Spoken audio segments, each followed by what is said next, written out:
Bom dia, boa tarde, boa noite. Meu nome é Júlia Valgas. Eu sou aluna da Universidade Federal de Juiz de Fora e, orientada pelo professor Eli Borges, eu venho apresentar aqui hoje o nosso trabalho A Inteligência Artificial Significará o Fim da Arte? Notas sobre a geração de imagens por meio de prompts. Então, como uma introdução, eu trouxe aqui algumas reportagens que chamam a atenção para o fato da arte estar sendo remodelada a partir da ascensão das inteligências artificiais, especialmente inteligências artificiais generativas, como é o caso do ChatGPT, do Midjourney e de, enfim, diversas ferramentas de inteligência artificial que possibilitam a criação de imagens. Mas para pensar, né, então, o que que essa nova forma de geração de imagens significa, a gente trouxe algumas questões centrais que vão nortear esse artigo ou ensaio, como a gente preferiu chamar. Uma delas é as imagens geradas por meio da inteligência artificial podem ser consideradas arte? Ou seja, a gente joga um prompt lá e recebe uma imagem pronta. Isso pode ser chamado de arte? O fato de os mesmos prompts gerarem imagens diferentes poderia significar algum tipo de criação artística? Isso é, por que que duas pessoas jogam o mesmo prompt em alguma dessas ferramentas e recebem imagens diferentes? E o que que essas imagens têm de igual e têm de diferente? E será que isso significa o fato dessa inteligência artificial ter alguma forma de criação artística em si? A geração dessas imagens precisas e até surpreendentes, né, muitas vezes, a partir dos modelos de inteligência artificial generativa, significaria o fim da arte? Ou seja, estamos diante do fim da arte, a arte vai acabar porque surgiram as novas formas de inteligência artificial generativa e porque elas cada vez ganham mais espaço nas nossas vidas? Então, para isso, a gente vai trazer alguns autores que lançam luz sobre essa nossa proposta de reflexão. E o primeiro deles, que a gente achou importante, né, trazer, é o Walter Benjamin. O Walter Benjamin ele não estava preocupado em si com a ideia de pensar a filosofia da arte no sentido da definição de arte. Entretanto, ele vai ser um dos primeiros autores que vai ficar reconhecido de fato e que vai chamar a atenção para o fato das obras de arte serem impactadas pelo seu contexto histórico. Então, ele vai falar, nessa citação que a gente achou interessante trazer para vocês, que no interior de grandes períodos históricos, a forma de percepção das coletividades humanas se transforma ao mesmo tempo que seu modo de existência. O modo pelo qual se organiza a percepção humana, o meio em que ela se dá, não é apenas condicionado naturalmente, mas também historicamente. Ou seja, o Benjamin vai falar: Oi, gente. O meio que a gente está importa na hora de pensar o que é arte ou o que não é. Mas quem a gente vai realmente utilizar para inspirar essa nossa reflexão, esse nosso ensaio, vai ser o George Dick, que vai ser um filósofo estadunidense que vai propor uma reflexão acerca da definição de arte. Ele vai se inspirar no texto de Arthur Danto, que vai falar que existe um mundo da arte, ou seja, um grupo de pessoas que sabe o que é arte e que vai definir o que faz parte desse amplo horizonte que é a arte e o que não faz. Entretanto, o Dick vai propor uma percepção um pouco mais sociológica e vai tentar delimitar de fato essa conceituação do que é arte. Então, a gente trouxe aqui, né, em nossas palavras, o que seria essa definição proposta por Dick. Ele vai falar que a obra de arte seria uma produção intencional, confeccionada para apresentação a um público que, em algum nível, está preparado para compreendê-la, graças a algum tipo de referência prévia sobre o universo artístico. O mundo da arte, por sua vez, ele seria composto por todos os formatos que podem ser considerados arte. Por exemplo, dança, teatro, pintura, mas não exaustivamente. Ou seja, tudo aquilo que pode ser considerado arte é um formato do mundo da arte. Ele vai falar então que cada um desses formatos é um sistema do mundo da arte.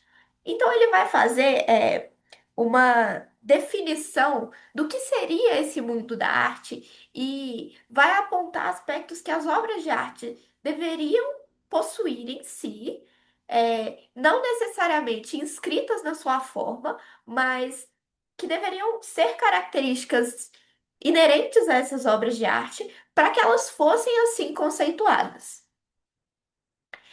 Mas tudo bem. Então, o que que isso tem a ver com a inteligência artificial generativa e o seu uso para gerar arte? A gente vai trazer primeiro algumas críticas que a gente vê, né, sendo feitas à possibilidade de gerar imagens a partir de prompts, para depois pensar os pontos positivos e qual que é o saldo, né, dessa reflexão. Então, a gente vai se inspirar em diversos autores e vai levantar aqui alguns pontos que fazem a gente pensar sobre o uso de inteligência artificial na arte de forma negativa. O primeiro deles é o risco de homogeneização da arte. O que que isso quer dizer? Que a arte pode se tornar uma coisa só, pode se tornar homogênea, que a arte, na verdade, ela corre o risco de ficar cada vez mais padronizada e se tornar uma coisa única. E por conta dessa homogeneidade, inclusive, a gente teria a ilusão de que o artista não é útil, de uma forma muito utilitarista, como se o artista ele tivesse uma função na nossa vida e principalmente que a função dele fosse criar arte, mas que essa arte pudesse ser substituída pela criação de uma máquina. A gente corre o risco também de ver as obras sendo automatizadas, ou seja, pelo baixo custo de produzir obras a partir de inteligência artificial generativa e por uma rapidez nessa produção de arte, né, é possível que as obras se tornem também um processo industrial de produção de arte. Uma coisa que a gente sabe que, de certa forma, iria suprimir a subjetividade envolvida nesse processo. É, a perda da aura da obra de arte também, que seria essa descaracterização da arte como um objeto de contemplação. Então, a gente estaria tão acostumado e a arte seria tão homogênea que a arte não tem mais sua aura. A gente não para mais e se depara com essa experiência sublime de ver alguma obra. Ela perderia a sua a sua aura como obra de arte. Outras críticas que a gente faz, então, seria o uso desses inputs para alimentar os bancos de dados de IA, ou seja, as informações que a gente oferece para a máquina, elas podem ser utilizadas para gerar novos conhecimentos, pensando que a inteligência artificial, né, generativa, ela funciona a partir de sistemas de machine learning. Mas qual que é o problema específico desse caso? Não é o prompt que a gente envia, mas a possibilidade de enviar nossas fotos, imagens pessoais, imagens autorais para alimentar essa inteligência artificial. Outra questão que é, né, uma das mais discutidas é a questão dos direitos autorais de estilo dos artistas. Então, o fato, por exemplo, do estúdio Ghibli ter o seu estilo completamente apropriado pelo ChatGPT para gerar imagens para uma trend que engole, devora qualquer tipo de reflexão. Então, é, será mesmo que a gente está respeitando os direitos autorais desses artistas, né, que produzem arte e que alimentam os bancos de dados de inteligência artificial? Além disso, um outro tópico muito importante são os vieses discriminatórios, né? Se a gente entende que as inteligências artificiais são alimentadas com material produzido por humanos sem uma curadoria, pelo menos transparente para a gente sabe que é possível que os outputs, né? Ou seja, é, os dados de saída dessas máquinas, eles de alguma forma reproduzam vieses discriminatórios, como diversas pesquisas já comprovaram para a gente. Mas a gente propõe, então, que a gente pense além dessa dimensão apocalíptica, né? Como já diria Humberto Eco. Então, o que essas imagens produzidas a partir de inteligência artificial podem trazer de positivo para a gente? Ou qual que é a visão, de quem acha que ela pode ser, sim, uma coisa positiva? Então, a gente vai trazer aqui o Kuckelberg, ele vai falar que o fato da inteligência artificial poder ou não produzir arte vai depender da definição de arte que a gente adota. E é por esse motivo específico que a gente usa a teoria institucional da arte proposta por Dick aqui para inspirar a nossa reflexão nesse ensaio. O Aaron Hertzman, ele vai falar que a arte é um ato social e muitas vezes relacional. Ou seja, é, arte é feita por quem sente, ela é inerentemente influenciada pelos sentimentos e principalmente influenciada pelas nossas relações. É a partir dos nossos encontros com o outro que a gente produz formas distintas de arte. O Hertzman também vai propor que as mudanças tecnológicas, elas nunca acabaram com a figura do artista, como a gente acha, né?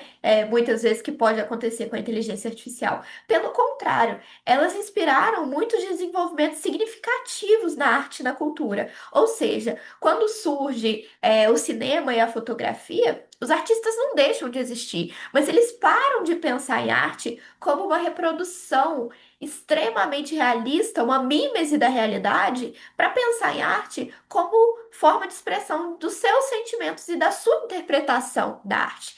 Como a gente pode, né, atestar pelas vanguardas históricas, o dadaísmo principalmente, que vai chamar nossa atenção para a importância da reflexão na construção de uma obra de arte.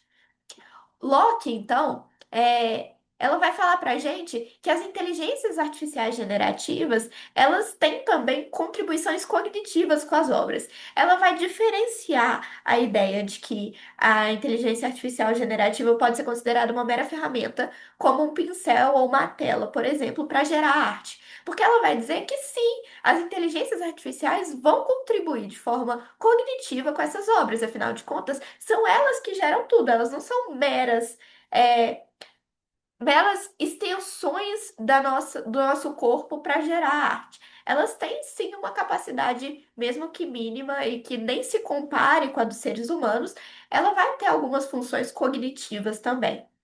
Kokelberg, então, ele vai falar: será que a gente pode mesmo comparar as formas de criatividade humana com as formas de criatividade da máquina? E será que essas formas de criatividade elas não têm mais que uma competição entre elas, a possibilidade de se complementar e formar novas formas de arte que a gente sequer conheceu ainda? Por fim, a gente vai se apropriar mais uma vez de Locke para dizer que, por mais que talvez não exista alguém pintando, ou usando um pincel, ou usando um lápis, é, as tarefas dos seres humanos são ressignificadas a partir das inteligências artificiais com relação à obra de arte. Então, agora, o trabalho de produção de uma obra de arte, ele vai ser influenciado pelo trabalho do programador, pelo curador dos dados que vai, né, alimentar aquela inteligência artificial, por, pela pessoa que seleciona qual das imagens geradas por prompt é aquela que interessa a ele. Então, ela vai dizer que talvez a gente não tenha mais uma extensão do nosso corpo humano fazendo arte, como pincel ou como lápis. Mas a gente ainda tem sim uma participação inerente nesse processo. Porque uma ferramenta de inteligência artificial generativa não gera obras de arte do nada, sem nenhum comando humano. Então, né, a gente trouxe inclusive uma foto dela aqui. Ela vai falar, a gente trouxe esse excerto, né, da dissertação de mestrado dela, onde ela diz que na condição de uma obra de arte produzida com auxílio, e ela diz auxílio de IA, o espectador tende a olhar mais para o processo do que para a obra em si, invertendo os moldes tradicionais da arte até agora, deixando o resultado estético chamar mais atenção pela forma como foi feito do que por suas características visuais e poéticas por si só. O que que ela vai dizer então? Que muitas vezes parte do fazer artístico e parte do que torna aquele produto uma obra de arte é também o fato dele ter sido feito por inteligência artificial e dele provocar uma reflexão em nós, espectadores, apenas pelo fato de que ele foi produzido por inteligência artificial generativa. Ou seja, se aquela imagem tivesse sido feita por um ser humano, talvez ela não tivesse o estatuto artístico que ela tem sendo feita por inteligência artificial. Qual que é a nossa conclusão, então, né? A gente propõe aqui que a gente tenha uma visão, como Humberto Eco fala, nem apocalíptica nem integrada. O que que isso quer dizer? Que a gente considere as tecnologias como meros aparatos técnicos. E isso não significa supor que as tecnologias não tenham suas próprias economias morais, ou seja, que elas não tenham viés político. É óbvio que toda tecnologia tem, porque toda tecnologia é feita por uma empresa e essas empresas já possuem suas formas de economia moral. Mas a gente está querendo dizer aqui que é possível, de alguma forma, subverter os vieses de uma inteligência artificial a partir do prompt que a gente faz. E dessa forma, então, o que produz arte continua sendo o indivíduo que se apropria dessa ferramenta técnica que a inteligência artificial generativa é. A gente vai falar então que existem usos distintos para essas ferramentas de IA generativa, e inclusive a gente vai citar a Locke novamente para pensar essa questão, porque ela pode ser apropriada para fazer trend, para fazer meme e para fazer conteúdos que por vezes são dissociados de valor artístico mesmo, no sentido de produzir significados, mas que elas também podem ser usadas de modo que crie produtos tecnodiversos, ou seja, de modo que essas inteligências artificiais produzam as é, artes, produzam obras de arte com base no que a gente quer. Que elas, então, nesse caso, sejam uma espécie de pincel e de lápis. Que nesse caso elas sirvam como extensão do corpo humano. Embora elas não sejam sempre assim. É possível que a gente faça também esse uso dela. Então, mais uma vez, conforme o Dick, que inspira toda essa reflexão, a gente tem que, mais que observar a própria obra em si, é preciso que a gente pense nos sentidos atribuídos a essas criações. Porque, mais uma vez, conforme Benjamin, conforme Dick, o contexto influencia no que a gente entende para uma obra de arte, e inclusive no valor que a gente dá para ela. E é por isso que é preciso pensar na capacidade do artista que se apropriou das inteligências artificiais generativas para criar um significado coerente que transforme aquela imagem em uma obra de arte. O mundo da arte, então, ele vai continuar em busca de reflexões, de significados, porque a gente está falando de arte contemporânea, que não valoriza exatamente o nosso trabalho, a nossa manufatura com relação a um produto que se torna arte, mas a reflexão que a gente propõe a partir dele. E é por isso que o mundo da arte continua não aceitando objetos destituídos de nenhum valor artístico como arte. Ou seja, a nossa proposição aqui é que algumas imagens produzidas a partir de inteligência artificial naturalmente serão artes, o que se difere de outras, que vão ser só produtos culturais gerados, né, a partir da cultura de massa, ou seja, dessa ideia de que, vou colocar minha foto aqui no chat GPT para virar um desenho do Estúdio Ghibli. Então a gente traz aqui para encerrar um trecho, né, do nosso trabalho, que é: embora não se possa definir uma obra como artística ou não por sua capacidade de emocionar os observadores, é justamente por sua capacidade de fazer sentir e fazer sentido que ela é valorizada. Isso significa que é responsabilidade do público do mundo da arte atribuir relevância a uma produção. A gente está dizendo aqui que a gente não pode considerar que arte é só o que o que faz a gente sentir coisas bonitas ou incômodas. Não dá para atrelar a arte à nossa experiência estética. Entretanto, é a nossa experiência estética, enquanto parte do mundo da arte, que faz a gente poder definir uma obra como útil, importante, valiosa, ou como uma obra que não tem tanta importância assim. Somos nós ainda, como membros do mundo da arte, que vamos garantir um status para essa arte. Eu agradeço muito a atenção de vocês, eu espero que o artigo tenha interessado. E aqui estão os nossos contatos, meus contatos especificamente. Caso tenham interesse em conversar mais, entre em contato comigo que eu estou à disposição. Obrigada pela sua atenção.